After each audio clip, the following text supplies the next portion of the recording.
Hello, I'm JP Powers, Chief Investment Officer at RWA Wealth Partners. As we kick off 2026, I want to frame today's update around three things: where markets stand right now, what drove returns in 2025, and what themes matter most as we look ahead. Markets entered 2026 on solid footing, building on momentum from the back half of last year. Equity returns had started positive across most major regions. That was at least before the U.S. gave back those early gains this week, largely on concerns around the president's desire for Greenland. But outside the U.S., things continue to move in the right direction, and earnings expectations have held up better than many feared, particularly here in the U.S.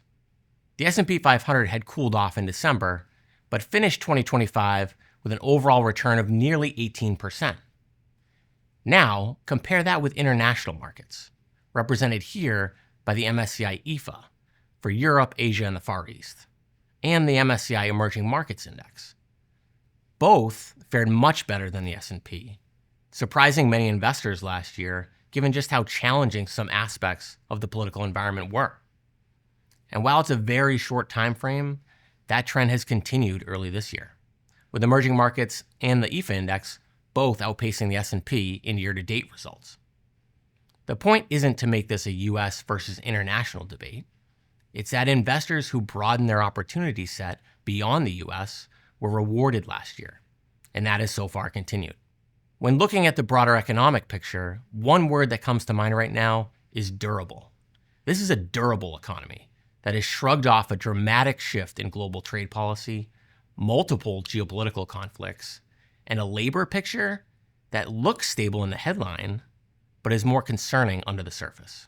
So let's zoom in on that labor market. While the unemployment rate has crept up very slightly, it's still bouncing around in the mid 4% range, perhaps masking how new job creation has stagnated. Shown here, the monthly non-farm payrolls have dipped from a 12-month moving average that was over 160,000 this time last year to now about 50,000 a month. And while payroll growth has slowed, the number of job openings has declined considerably as well. This chart on job listings goes back to 2023, which does still include some of the post-COVID noise, but the direction is clear. Companies are posting fewer positions than they did even back in 2018 and 19, with just over 7 million openings now. And then here, I'm showing the total number of unemployed workers, which is also over 7 million, actually 7.5 million at the end of the year. And you can see there was a pullback in December, meaning fewer folks were unemployed at that time, which is typical to see around the holidays. But the trend is not a positive one.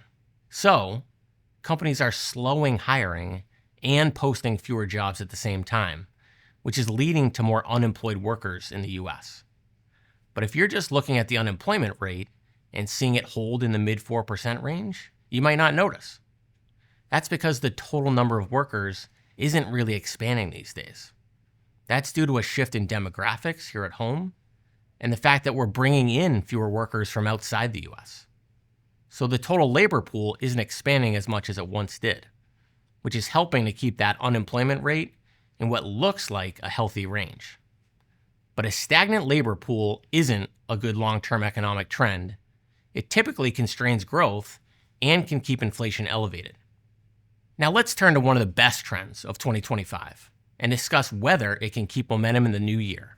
In 2025, one of the most effective portfolio approaches was a barbell, owning high-quality U.S. growth companies on one side and pairing them with more value-oriented, old economy businesses internationally on the other. That combination drove strong results. And importantly, those returns came from very different sources. While the total U.S. market performed well, it was the growth-oriented businesses that generated higher returns again last year. Outside of the U.S., it was flipped.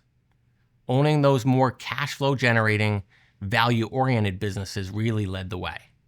Why the split?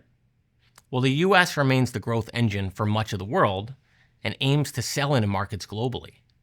There just aren't replacements for firms like Netflix, Microsoft, or Nvidia. But when looking more broadly for companies generating strong results, perhaps with more consistency at an attractive price, it was international markets that won out. After many years of falling behind the US, 2025 saw a reversal. It was triggered in large part by the reworking of global trade, and in our view, a bit of an erosion in confidence that led investors to discount the historical premium for the perceived safety of US assets. And a major driver of international outperformance last year was currency.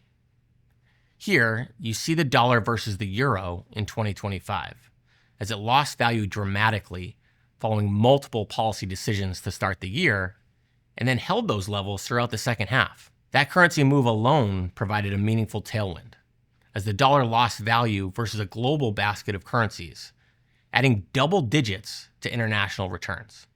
Looking now to 2026, the question is whether that barbell positioning still works. While there are undeniably strong businesses outside the US, American companies continue to hold an edge in earnings growth. At the same time, the valuation gap between US and international markets has narrowed, which levels the playing field somewhat, but the gap remains. That argues to retain positions built last year and consider adding if you haven't already been positioned there. Whether that barbell continues to work depends heavily on two forces we're watching closely: AI and policy coming out of Washington. On the AI front, 2025 was still largely about building capacity. Capital spending on data centers, chips, energy, and infrastructure made a meaningful contribution to growth, and total dollars invested were massive and are expected to continue in the years ahead. That build phase supported markets, but it also raised an important question. At some point, AI needs to move from building the infrastructure to delivering real value for both businesses and consumers. We got a glimpse of the risk to the AI story almost exactly a year ago.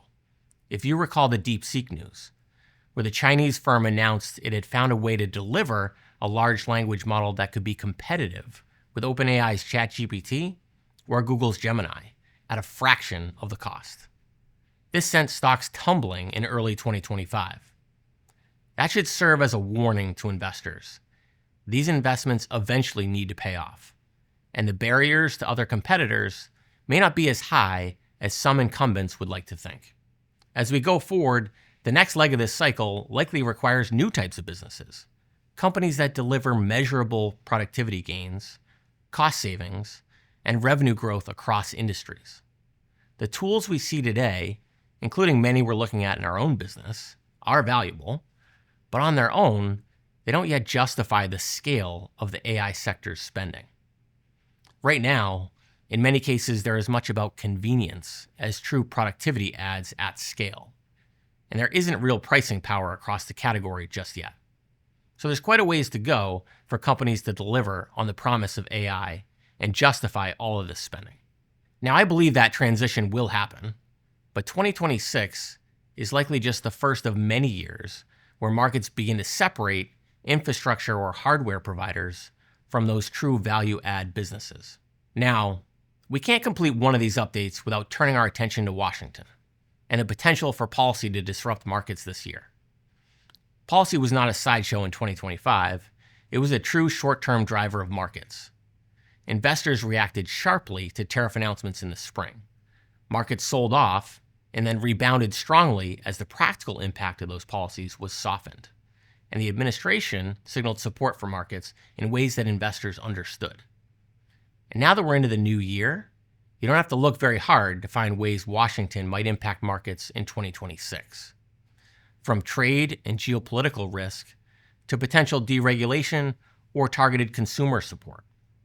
While there are any number of outliers that could come up, one item we know will matter is the Federal Reserve. Federal Reserve policy on interest rates remains central to the 2026 outlook. 3 cuts to close out 2025 helped keep markets moving. Right now, markets are pricing in just 1 cut in the first half of this year, and potentially 1 more by year end. Any shift in how the Fed weighs inflation versus growth could move markets quickly, and it tends to show up first in rate-sensitive areas like housing, smaller companies, and parts of credit. So Fed communication and leadership will be watched closely by market participants, eager to understand what influence this administration will have on policy not just this year, but through 2028. At this time, we don't have an announcement on who will take over as Fed chair once Powell's term is up in May, but it's clear by their actions that the administration expects the new chair to be more amenable to input from the White House, which likely means aiming to run the economy hotter than they might otherwise pursue. Now, when looking at all of this taken together, this is a market shaped less by crisis and more by transition, from inflation to normalization, from AI build to AI value, and from policy restraint to a wider range of policy outcomes. As we move through 2026, we remain optimistic in our positioning toward equities, but we are increasingly focused on where risk is being rewarded, not simply where it's been rewarded in the past. If you'd like to discuss how this outlook fits your personal portfolio, reach out to your RWA advisor or visit us at rwawealth.com. Thank you as always for joining me, and I'll see you for our next update soon.